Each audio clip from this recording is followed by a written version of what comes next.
stirred an expectancy instead. I wondered what was wrong with me. I'd explored my body in private, only to find the experience empty and unfulfilling. Sometimes I even wished for a man to ease that discomfort, but never under circumstances like these. He kept pushing forward, the insistence of his body driving hard against my thong. The fabric was already forced inward. My thong offered almost no barrier, and his warmth was unmistakable. Sensation rose in slow waves, moving through my body and leaving my limbs unsteady. Fear and anticipation twisted together inside me, my resolve rocking between them. He approached without haste, holding me from behind as his hands moved from my waist to my chest. The pressure of his touch intensified everything. I felt myself grow weak, as though my body were yielding to it. It was the first time a man had touched me in this way, and the first time my body reacted without my understanding. The pleasure rose gradually, wearing down my resistance as it spread. Then he released me. I had been giving in to the sensation, and the instant his hands were gone, I felt empty and laid bare. Moments later, his hand traveled lower, sliding under my skirt. He pinched the edge of my thong and gently pulled it aside. In an instant, the most private part of me was left open to the air. "No, no, please don't," I blurted out. He continued to caress my butt with his hands, intentionally provoking my body. I know, when women say no, they mean yes. I barely dared to breathe, knowing that the way he was holding me meant he could enter me at any moment.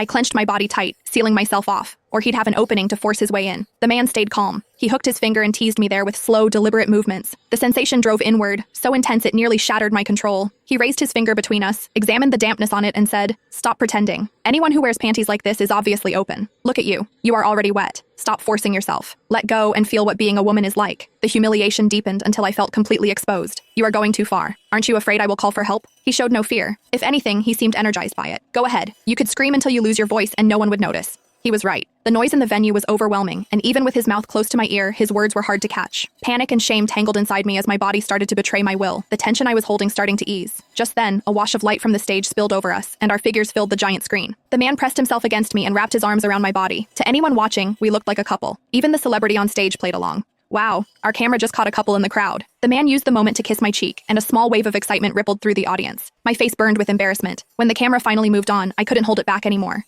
"You are out of your mind. All those people were looking at us." He simply smirked and brushed a kiss against my ear. "Everyone thinks we are a couple now. You might as well go along with it." My ears had always been the most sensitive part of my body, and when he kissed me there, my resistance faltered. The tension in my hips began to loosen, and he immediately took advantage of it, pressing forward. Heat flared through me, and I clenched down instinctively, holding my body tight around him and preventing him from moving any farther. We were caught in a silent struggle. He clearly had the upper hand, advancing little by little until he reached my most sensitive point. I knew that if it continued, I'd lose my first time to him, and I couldn't accept that from a man I didn't even know. Panic drove me to action, and I pinched his thigh with all my strength. He reacted at once and released me. I barely had time to draw a breath when the crowd suddenly shifted. People all around me began jumping in time with the music. Someone ahead of me stumbled and collided with me, forcing me backward. I tensed without thinking. Then, a strange sensation surged up inside me, hot and unrelenting. My eyes widened. Oh no, it had already gone in.